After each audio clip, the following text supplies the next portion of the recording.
from the College of Mass Communications on the campus of Texas Tech University. This is the MCTV Weekday Update. Welcome to this week's edition of the MCTV Weekday Update. I'm Ashlee Etheridge. And I'm Sam Ng. Under President Obama's new health care reform bill, several new laws have generated some heated debate.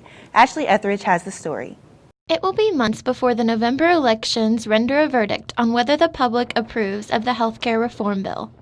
Assistant Professor of Political Science, Tim Knockin, says if this bill is enacted into law, it will be Obama's historical legacy. A number of other presidents have tried to do this, and they didn't do it. Clinton failed.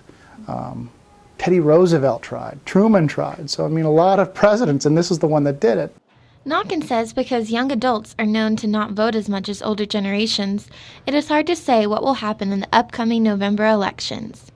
Senior political science major Casey Daniel says the healthcare reform bill will be a turning point for the Republican Party. No Republican voted for it, therefore no Republican wanted the health care, and more than half the country didn't want health care, and I think it's there's a strong movement within the Republican Party right now coming together. Advisor to the Tech Democrats, Kenny Kettner, says this is a turning point for the Obama administration and the Democratic Party. Those that voted against it, and they did it in such a, in my opinion, childish way, because that bill has over 200 Republican amendments to it, and yet not a single Republican voted for it, just because they saw it as a short-term political gain. Kettner believes that the public has started to support the health care reform bill. What the whole world seemed to be saying, oh, well, this is going to fail and that's going to bring down the Obama presidency and the Democrats and they're going to have a terrible November. Now I think it's going to be the reverse of that. From MCTV, this is Ashlee Etheridge. Just a few blocks away from the Texas Tech campus, a homeowner in the Tech Terrace neighborhood was assaulted in her front yard. Efforts have been made to ease tension between residents in the community since the assault. Haley Assiter reports. With the recent student assault in Tech Terrace, the reputation of Tech students living in the area has been questioned. Yvonne Courtney, a Tech Terrace resident, believes the student's behavior was absolutely unjustified. And to have somebody else lying in your yard so drunk they can't stand up. I would have called the police at that. I wouldn't have hesitated 1 second. And I think something should be done about that. That kind of behavior is totally uncalled for. Although Courtney feels the situation was upsetting for the neighborhood, she can't say she has ever experienced anything like it on her own block. The students are okay to us. As a matter of fact, we seldom see them. Seldom. And, they have their parties, but it doesn't really bother us. 3 weeks after the assault, the Tech Terrace Homeowners Association met to discuss the problems they have been encountering with Tech students. However, the audience seemed divided in half on the issue. John Winker, the owner of Tech Terrace Real Estate and a Homeowners Association board member, feels that without Tech students, the neighborhood wouldn't be the same. We love Tech students. Some people don't like that diversity. Some people would rather have more of a cookie-cutter, generic, homogenous type neighborhood.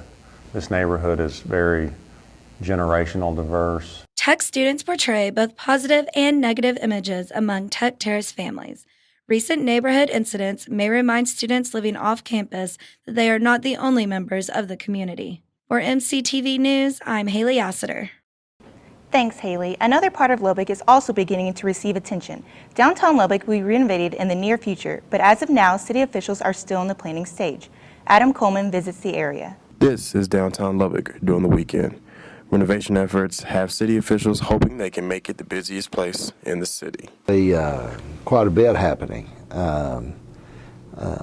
Unfortunately, what's all taking place right now is kind of behind the scenes type work, or another way of putting it maybe is under the radar type work that has to take place. Not much construction has started yet, but Rob Allison says the project is in its planning stage, which includes building evaluation and zoning.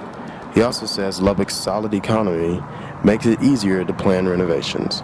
That's what makes Lubbock unique, is that we don't rely on any one industry, and that's what helps make Lubbock go through tough times better than other communities in the state in the United States. Allison says the redevelopment efforts come from past projects, such as Overton Park, and even Parks and Recreation is getting involved.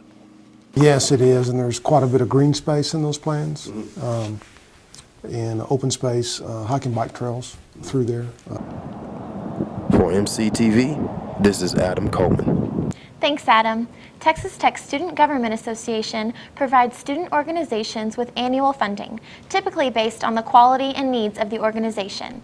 Tech Habitat for Humanity was a large recipient of SGA funds this year after tools were stolen from their group. The funding allows us to be able to tackle any office expenses, whether it be mailing documents out and stuff like that. And also a large portion of it does go into spending for tools and new equipment.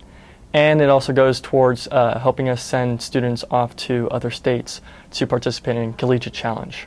SGA allocated slightly less than $400,000 to registered student organizations.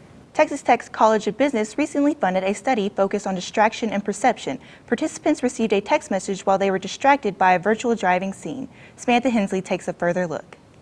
Sitting in an Xbox steering wheel with a phone to their right, students lured their way into an experiment they didn't see coming. Using the issue of texting while driving as a cover, Assistant Professor of Marketing at the Rawls College of Business, Gavin Fox, designed an experiment to examine the power of language.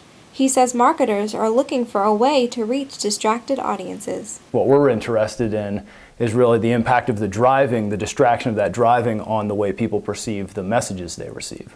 The study had two types of messages, one with alliteration and one with expletives like sweet and awesome. Although he was nervous to ask the college for several $1,000s worth of Xbox equipment for a study, Fox says the results are turning out as expected. Fox says as participants became more distracted, the alliteration message became more powerful and effective. We're getting this nice X condition interaction where one gets more effective and then the other one gets less effective given the cognitive load, the distraction. Lauren Ortiz, a junior business management and marketing major from Arlington, says she didn't know the study's purpose, but she enjoyed being asked to text while playing a game. Usually surveys are just filling out pieces of paper and telling them what you think about everything and whatever, but I thought this one was a lot different because it was actually making me do something. Fox says the participants' knowledge of the study's purpose may impact the way they respond to the experimental stimuli. In this case, the message. We don't want them thinking, okay, I should pay more attention to this or this, so that we want the distraction to work exactly the same way in all conditions. The study's entire sample is made of students because Fox says students are likely to text while driving.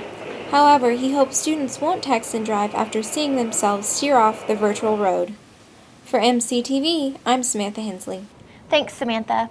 Despite the slump in the U.S. economy, local boutiques have remained popular with most college students, depending on their income.